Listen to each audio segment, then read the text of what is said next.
मेरा नाम कमलेश है। ड्राइवर की नौकरी करते हुए मुझे काफ़ी साल हो गए थे और काम की वजह से कई बार अनजान जगह पर जाना हो जाता था।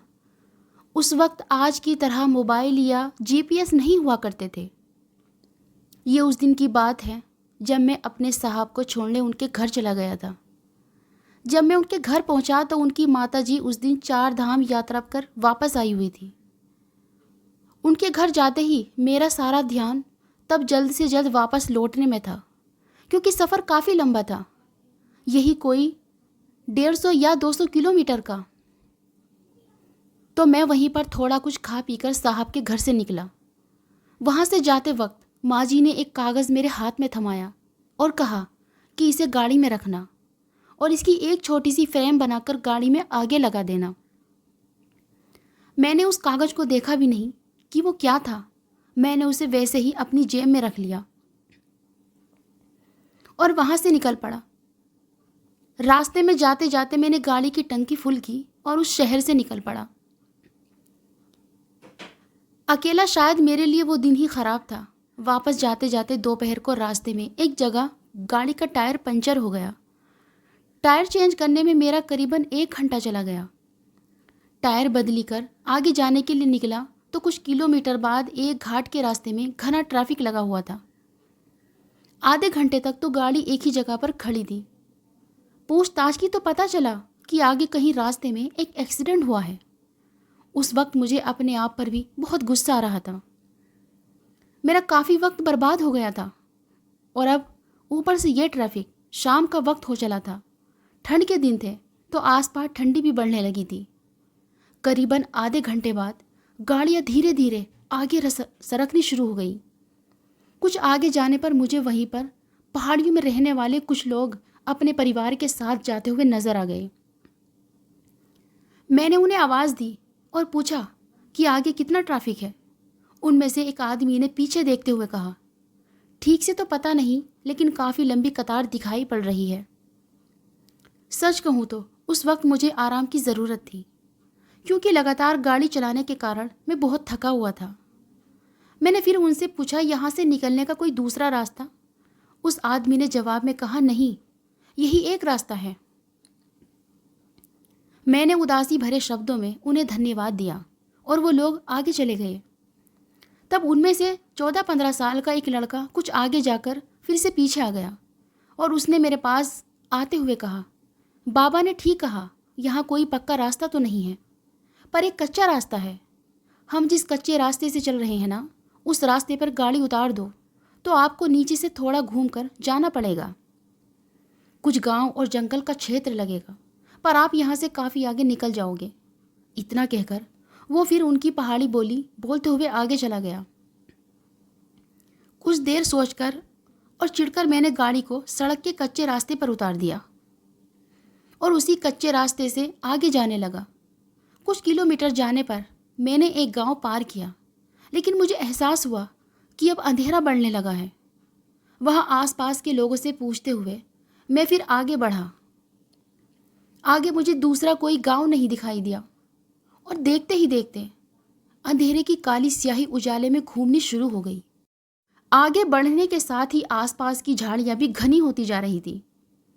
शायद ये वही जंगल का इलाका था जिसके बारे में मैं उस लड़के ने मुझे बताया था।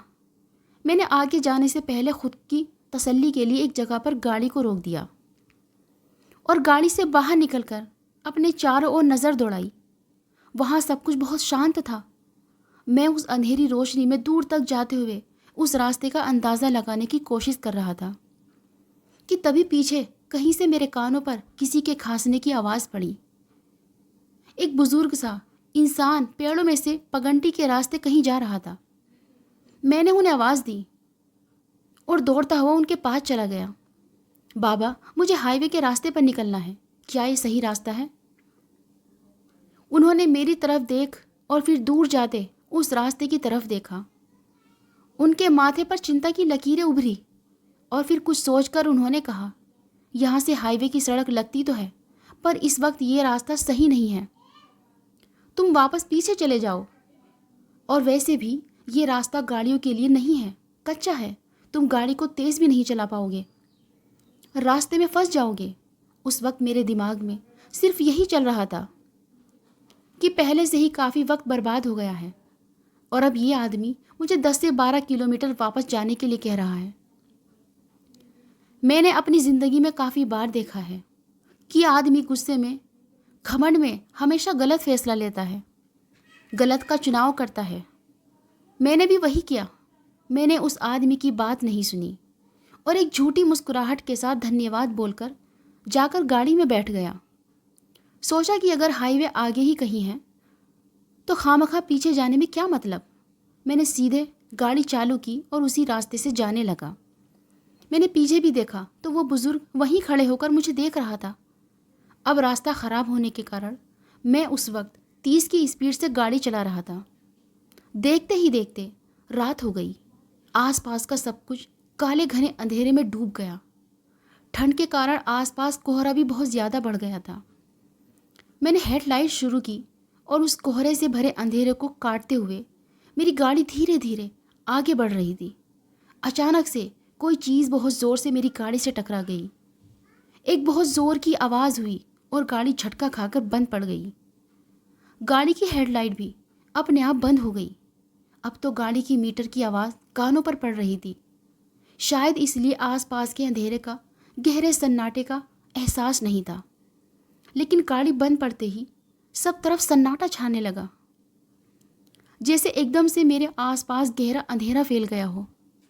ठंड के कारण मैंने गाड़ी के शीशे ऊपर कर रखे थे। बाहर घना कोहरा छाया हुआ था। आसपास ज़्यादा कुछ नज़र नहीं आ रहा था। अचानक हुए टकराव से डर के मारे मेरी सांस तेज़ हो गई और मेरा दिल ज़ोर ज़ोर से धड़कने लगा।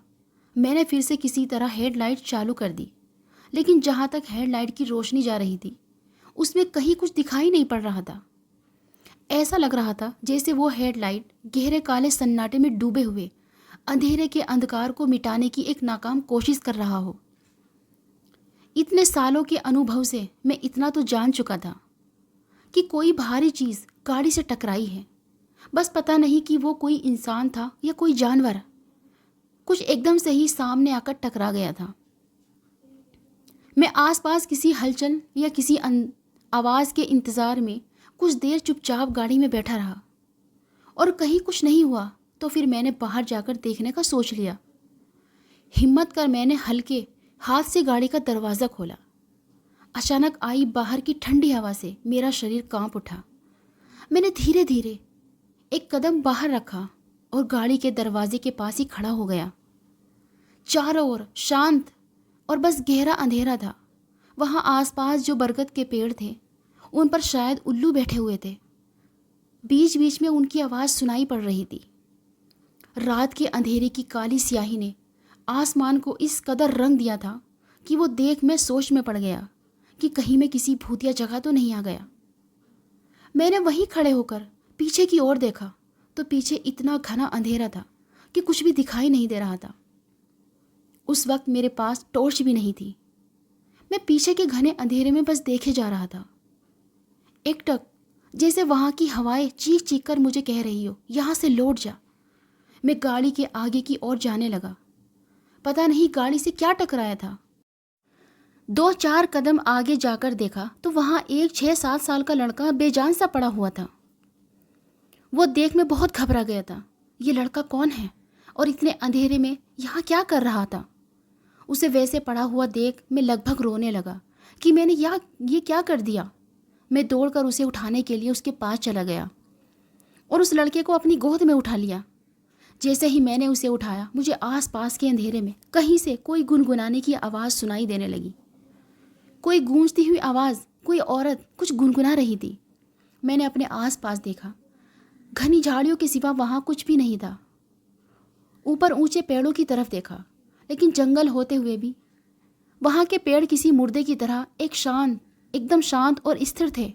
और वो आवाज़ कहाँ से आ रही थी मैं समझ नहीं पा रहा था।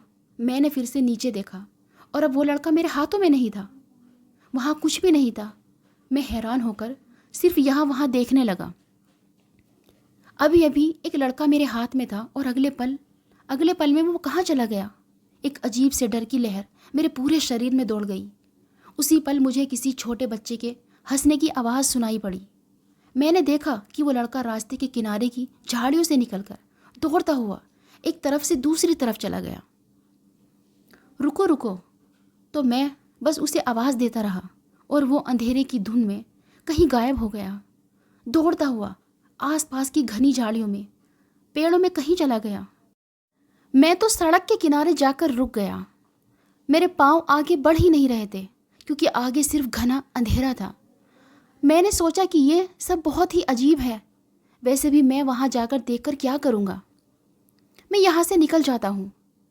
पिशाच भूत का पता नहीं, लेकिन यहीं रुका रहा तो कोई जानवर ज़रूर मुझे मार देगा। और उस पल मुझे कहीं से फिर वो गुनगुनाहट की आवाज़ सुनाई दी। किसी तरह के गाने की आवाज़ थी। और ऐसी सुनसान जगह पर इतने घने अंधेरे में कौन गा रहा था? आसपास कहीं कोई भी तो नहीं था, पर वहाँ जो कुछ हो रहा था बहुत ही अजीब और भयानक था। मैंने सामने की धुन में ध्यान से देखा। कोई था वहाँ, कोई औरत। ये जगह सच में अजीब है, कुछ समझ नहीं पा रहा हूँ। मैं जल्दी से जाकर गाड़ी में बैठ गया और गाड़ी चालू करने की कोशिश करने लगा। 3-4 बार कोशिश करने के बाद गाड़ी चालू हो गई। तब जाकर मेरी जान में जान आ गई। उस आदमी ने शायद सच ही कहा था कि रास्ता सही नहीं है। मैं वहीं रुककर सोचने लगा कि क्या करूं, आगे जाऊं या वापस गाड़ी मोड़ लूं। तभी कोई चीज़ धड़ाम से गाड़ी के ऊपर आ गिरी। उस आवाज़ से मेरा दिल बैठ गया। शरीर में एक झटका सा लगा और उसी के साथ शरीर कांपने लगा। अब मेरे दिमाग में एक साथ कई सारे विचार चल रहे थे। गाड़ी की हेडलाइट और गाड़ी फिर से बंद पड़ गई थी। मैंने फिर से गाड़ी स्टार्ट करने की खटपट शुरू की और अगले ही पल तेज़ी से हेडलाइट चमकनी और बुझ गई। पर इस चमकी रोशनी में मैंने देखा कि आगे रास्ते में कोई इंसान की आकृति मेरी ओर ही चलकर आ रही थी। मुझे ठीक से दिखाई नहीं दे रहा था कि वो क्या है, पर मेरा दिमाग तर्क लगाने की कोशिश कर रहा था कि वो आकार किसी औरत जैसा है। उस घने कोहरे में उसका एक धुंधला सा आकार नजर आ रहा था। मैंने तब सोच लिया कि पीछे जाना ही ठीक होगा। इस बार मैंने गाड़ी की हेडलाइट चालू नहीं की और किसी तरह गाड़ी को पीछे मोड़ लिया। उस परछाई की ओर देखने की मुझ में हिम्मत नहीं थी।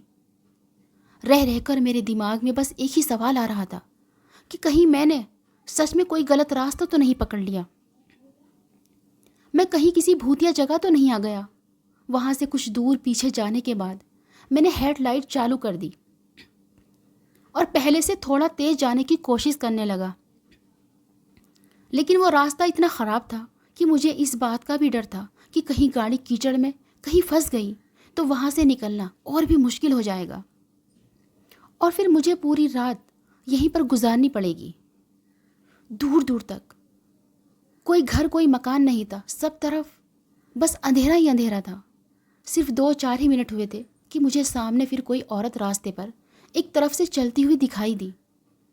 मैंने गाड़ी को थोड़ा धीमा कर दिया। पता नहीं उस वक्त मेरे दिमाग में क्या चल रहा था, लेकिन मैंने गाड़ी को फिर से तेज़ चलाया और उसके आगे निकल गया। कुछ भी कर मुझे उस जंगल से बाहर निकलना था। मैं ये बिल्कुल भी समझ नहीं पा रहा था कि जो मैं देख रहा हूँ वो सच है, क्या ये शायद सच में है या मेरे दिल में डर बैठ गया है। आसपास का माहौल एकदम शांत था और मैं अपने आप को बार बार समझा रहा था। फिर से कुछ दूरी पार करने पर अचानक वही छोटा लड़का तेज़ी से दौड़ता हुआ मेरी गाड़ी के सामने से गुजरा। उसे सामने आता देख मैंने गाड़ी को एकदम ब्रेक लगाया। न जाने मेरे साथ क्या क्या हो रहा था। पता नहीं ये लड़का, ये औरत कौन थी और ये दोनों यहाँ क्या कर रहे थे, वो भी इस घने जंगल में, इतने अंधेरे में।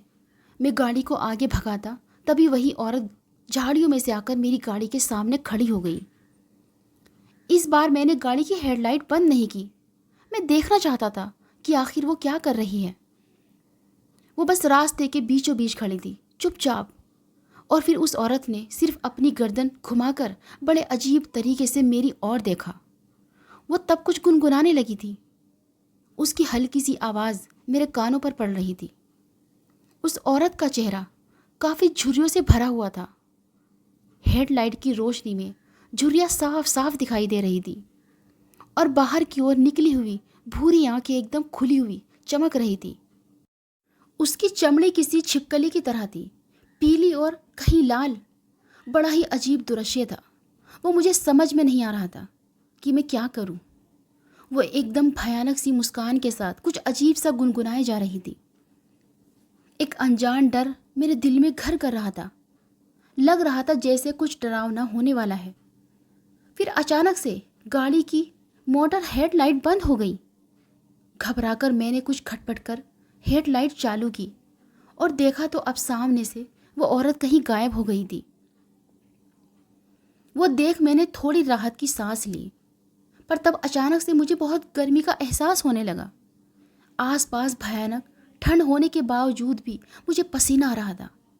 मैंने गाड़ी चलाने की कोशिश की, लेकिन ब्रेक एक्सीलेटर दबाने तक की मेरे पैरों में ताकत नहीं थी। लगा जैसे मेरा ब्लड प्रेशर बढ़ रहा है। मुझे एकदम से सांस लेने में तकलीफ होने लगी। मेरे शरीर पर किसी तरह का दबाव बढ़ता जा रहा था। ऐसा लगने लगा जैसे मैं किसी भट्टी के अंदर बैठा हूँ। धीरे धीरे मेरा दम घुटने लगा। मैंने अपनी तरफ के दरवाजे की कांच नीचे की और बाहर सिर निकालकर भर भर के सांसें लेने लगा। गाड़ी से बाहर निकलने तक की मुझ में हिम्मत नहीं थी। मुझे और तकलीफ होने लगी तो मैंने दूसरी तरफ का कांच भी नीचे किया और तब मुझे एहसास हुआ कि पीछे की सीट पर कोई बैठा है और मुझे ही घूर रहा है। आँख के कोने से मुझे वो नज़र आ गई थी, पर फिर भी पीछे मुड़कर देखने की मेरी हिम्मत नहीं थी। उस एहसास से मैं एकदम सीधा बैठ गया, स्टीयरिंग पर दोनों हाथ रख दिया। अब मेरा शरीर हद से ज़्यादा कांपने लगा था। दिमाग जैसे सुन सा हो गया। मैं उसकी बारीक से बारीक हलचल को भी महसूस कर पा रहा था। गाड़ी में एक हल्की पीली लाइट जल रही थी और उस पर मुझे पीछे से फिर वही गुनगुनाने की आवाज़ आने लगी। मैं थरथराता हुआ कांपता हुआ बस बैठा रहा। मैंने तिरछी नज़र से उसे देखने की कोशिश की। वो कोई विधवा औरत थी। बदन पर सफ़ेद साड़ी थी, बाल खुले हुए थे, माथा एकदम सफ़ेद था, चेहरा रूखा सूखा और चमड़ी एकदम छिपकली जैसी, और चेहरे पर कोई भाव नहीं, लेकिन उसकी नज़रें मुझ पर टिकी हुई थी। उस डरावने एहसास से मेरे शरीर पर बार बार रोंगटे खड़े हो रहे थे। लगा जैसे शरीर वहीं पर जम गया हो। मैं उससे पूछना चाहता था कि तुम कौन हो, मेरे पीछे क्यों पड़ी हो, लेकिन गले से आवाज़ ही नहीं निकल रही थी। मैं बस चुपचाप बैठा रहा। फिर अचानक से उसकी आवाज़ आनी बंद हो गई। मैं भी थोड़ा चौकन्ना हो गया, एकदम सीधा बैठ गया। मेरी गर्दन एकदम सीधी सामने की ओर थी। पीछे से उसके सरकने की हलचल की आवाज़ सुनाई दी। मेरा पसीना पानी की तरह बहने लगा था। मैं समझ गया कि ये कोई प्रेत या चुड़ैल है। ये सोचकर मेरा शरीर एक बार फिर से कांप उठा। मेरी सांस अब फूलनी शुरू हो गई थी। मन ही मन में मैं ऊपर वाले का नाम लेने लगा। पता नहीं कैसे, पर मैंने कभी भी ऊपर वाले का नाम नहीं लिया था, लेकिन उस वक्त मैं अपने आप ही ऊपर वाले का नाम लेने लगा। मैंने अपनी तसल्ली के लिए एक बार उसे देखना चाहा और हल्की सी नज़र उठाकर सामने मिरर पर देखा। वो भी मुझे ही देख रही थी। उस पल हम दोनों एक दूसरे को देख रहे थे और वो औरत हल्की सी डरावनी मुस्कान देखकर धीरे धीरे खिंची खिंची सांस लिए हंसने लगी। उसकी वो शैतानी भयानक नज़र को देख मेरा खून एकदम से ठंडा पड़ गया। अजीब सी सरसराहट मेरे अंदर दौड़ गई। उस नज़र में मौत का डर था और वो अपना मुंह पूरा खोलकर हंसते हुए अपनी बड़ी बड़ी आंखों से मुझे घूरने लगी। वो सब कुछ सहना मेरे लिए बहुत मुश्किल था। मैंने किसी तरह गाड़ी का दरवाज़ा खोल बाहर जाने की कोशिश की और फिर मुझे महसूस हुआ कि मेरा शरीर बेजान सा हो गया है। मैं उठने की कोशिश में गाड़ी की सीट से नीचे लुढ़क गया और लुढ़कते हुए रास्ते से नीचे चला गया। मैं किसी चीज़ के पास पड़ा हुआ था, पता नहीं वो क्या था। मैंने ऊपर देखने की कोशिश की, लेकिन मेरी नज़र धुंधली होती गई। वो गुनगुनाहट दूर कहीं से अब भी मेरे कानों पर पड़ रही थी। मुझे लगा कि मेरे पास वही चुड़ैल खड़ी है। मैंने अपनी आंखों पर जोर डाला। लगा जैसे आंखों के सामने तेज़ रोशनी सी हो गई है। जैसे एकदम घना कोहरा छा गया हो और मैं उस तेज प्रकाश को देख नहीं पाया और वहीं पड़े पड़े अपना होश खो बैठा। पर जब मुझे होश आया तो मैं किसी पुराने बिस्तर पर एक खाट पर सिकुड़ कर लेटा हुआ था। नज़र उठाकर देखने की मुझ में ज़रा भी हिम्मत नहीं थी। पर पर एक अजीब सा एहसास। कुछ देर बाद मैं झटके से उठकर बिस्तर में बैठ गया और उठते ही मैंने गहरी सांस लेना शुरू किया। मैंने वहाँ जो भी देखा था वो सब कुछ वहाँ से गायब हो चुका था। फिर मैंने देखा कि मेरे बाजू में एक आदमी खड़ा था। ये वही आदमी था जो शाम के वक्त मुझे रास्ते पर मिला था। उसने मुझे काली चाय जैसा कुछ पीने को दिया और गंभीर आवाज़ में कहा, पी लो इसे, बुखार उतर जाएगा। मेरे हाथ तब भी थरथरा रहे थे। मैं किसी तरह दीवार के सहारे ही उठकर बैठ गया और उस काले पीले पानी को पीने लगा। फिर वो आदमी एक जगह पर बैठ गया और एक गहरी सांस लेकर उसने कहा, मैं तुम्हारी लाश को ढूंढने जंगल में गया था, पर देखा कि तुम्हारी सांसें चल रही थी, इसलिए फिर तुम्हें उठाकर यहाँ लेकर आया। वो चुड़ैल किसी को जिंदा नहीं छोड़ती, पर तुम्हारी शर्ट की जेब में कुछ था जिसने कल रात तुम्हारी जान बचाई है। उनकी बात सुनकर मैं शर्मिंदा था, क्योंकि उन्होंने मुझे चेतावनी दी थी और कहा था कि ये रास्ता सही नहीं है। उन्होंने मेरी तरफ देखते हुए एक कागज़ खोलकर मुझे दिखाया जिसमें ऊपर वाले की तस्वीर थी और उन्होंने कहा, यही है जिसके कारण कल तुम्हारी जान बच गई है। ये वही कागज़ था जो हमारे साहब की माताजी ने मुझे गाड़ी में रखने के लिए दिया था। ऊपर वाले की एक छोटी सी तस्वीर थी। वो उस तस्वीर को देख मैंने अपनी आंखें बंद कर ली और तब रात का वो सब मंजर किसी तस्वीर की तरह मेरी आंखों के सामने से सरकता चला गया। लेकिन ऊपर वाला तो ऊपर वाला ही होता है। वो किसी को कभी भी तकलीफ में नहीं देख सकता। तुमने भले ही उसे अनजाने में पुकारा होगा, लेकिन उसने तुम्हें बचा लिया। अब चुड़ैल की कहानी भी कुछ तरह की है। काफ़ी साल पहले उस चुड़ैल ने आसपास के गांव के लोगों का जीना हराम कर दिया था। मतलब तब वो चुड़ैल नहीं थी, लेकिन उसका दिमाग ठिकाने पर नहीं था। आए दिन लोगों से झगड़ा किया करती थी, किसी भी बात पर मरने मारने पर उतर आती थी। उसका पति उसे बहुत समझाता था, पर वो खुद उसे समझाकर थक गया था। और फिर एक रोज़ उसी जंगल में एक जानवर के हमले में उसके पति की मौत हो गई। उस बात का उसे बहुत गहरा सदमा लगा। लोगों को ये लगा कि शायद अब ये सुधर जाएगी, पर वो तो और भी पागलों जैसे करने लगी। फिर उसके कुछ दिनों में उसका बेटा कहीं गायब हो गया। उसे लगा कि गांव के लोगों ने जानबूझकर उसे तकलीफ देने के लिए बेटे को गायब किया है, पर किसी ने उसके बेटे को जंगल की तरफ जाते हुए देख लिया था। जब उसे ये पता चला तो वो भी अपने बेटे को ढूंढती हुई जंगल की ओर चली गई और फिर वो दोनों कभी वापस नहीं आए। काफ़ी दिनों बाद कुछ लोगों को उस औरत की सड़ी हुई लाश मिली। उसकी भी जंगल में मौत हो गई थी। उसके बेटे का तो कहीं पता नहीं चला। फिर अचानक एक रोज़ वो चुड़ैल लोगों को दिखाई देने लगी। रात रात में वो आसपास के गांव में घूमती रहती थी, कुछ गुनगुनाती रहती थी। उसके जाने से पूरे गांव में एक तरह की मनहूसियत सी फैल गई थी। गांव के लोगों को रात में आसपास से अजीब अजीब सी आवाज़ें सुनाई देती थी। जो भी जंगल में फंस जाता था उसके साथ ज़रूर कुछ ना कुछ बुरा होता था। खासकर रात के अंधेरे में। वो एक भटकती आत्मा है, इसलिए फिर गांव के कुछ बाबाओं ने उस जंगल को चारों ओर से अग्नि से बांध दिया, जिससे कि उन दोनों की आत्मा अपने दायरे में रहे।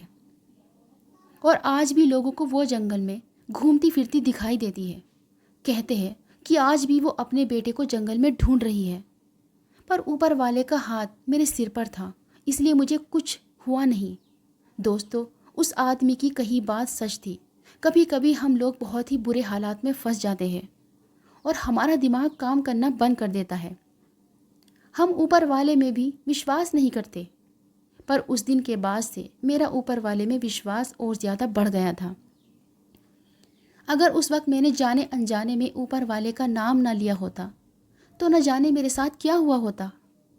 और शायद यही वजह थी कि मैं उस आत्मा के चंगुल से बच गया। उसी दिन तबीयत थोड़ी ठीक हो जाने पर मैं घर चला गया मुझे 3-4 दिन तक बुखार रहा। जब मैं फिर काम पर गया तो मैंने अपने साहब को भी इस घटना के बारे में बताया। ठीक होते ही मैंने ऊपर वाले की तस्वीर को उस सरकारी गाड़ी में लगा दिया। जब मुझे फिर साहब की माता जी से मिलने का सौभाग्य मिला, तब तो मैं उनके पैरों में गिर पड़ा था, क्योंकि उस दिन उन्होंने मुझे ऊपर वाले की तस्वीर ना दी होती तो न जाने मेरे साथ क्या हो जाता। अगर आपको हमारी आज की कहानी पसंद आई है तो इसे लाइक करें और अपने दोस्तों के साथ शेयर करें। और हाँ, चैनल पर नए हैं तो प्लीज़ चैनल को ज़रूर सब्सक्राइब करें।